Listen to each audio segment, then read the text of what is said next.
Федералната влада на САД испрати дополнителни 700 маринци и 4000 припадници на националната гарда во Лос Анџелес, како одговор на протестите што избија поради имигрантските рации.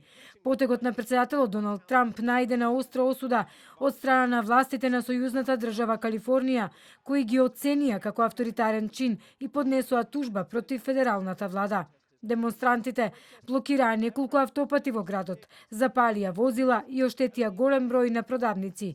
Доналд Трамп пак ја активираше националната гарда, која со солзавеци, гумени куршуми се обиде да ги растури протестите. Досега се уапсени преку 50 луѓе. Центарот на Лос Анџелес е прогласен за нелегално место за собирање.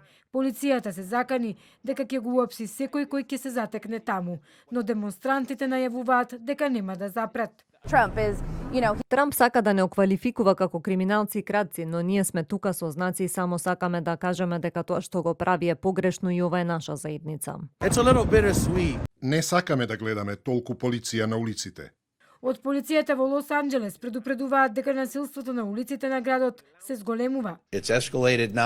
Насилството што го гледаме е одвратно, ескалираше во изминативе денови. Она што го видовме првата ноќ беше лошо, но следните денови стана уште полошо и понасилно.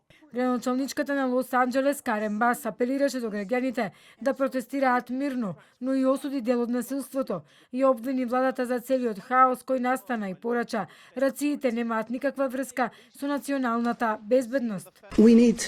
Рациите мора да запрат, тие воопшто и не требаше да се случат во нашиот град. Единственото нешто кое го постигнаа зголемување на хаосот. Тој хаос почна во Вашингтон. Во четвртокот градот беше мирен, во петок работите се променија поради интервенција на федералната влада.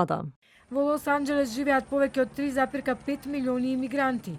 Ова не е само политичко прашање, туку директно влијание врз секојдневниот живот на нашите сограѓани, кажа Серджио Перес од Центарот за човекови права и уставно право. Ситуацијата останува тензична, додека федералните агенции најавуваат нови акции, а државните власти предупредуваат на ескалација без преседан, пошто би можело да има сериозни последици врз уставниот поредок.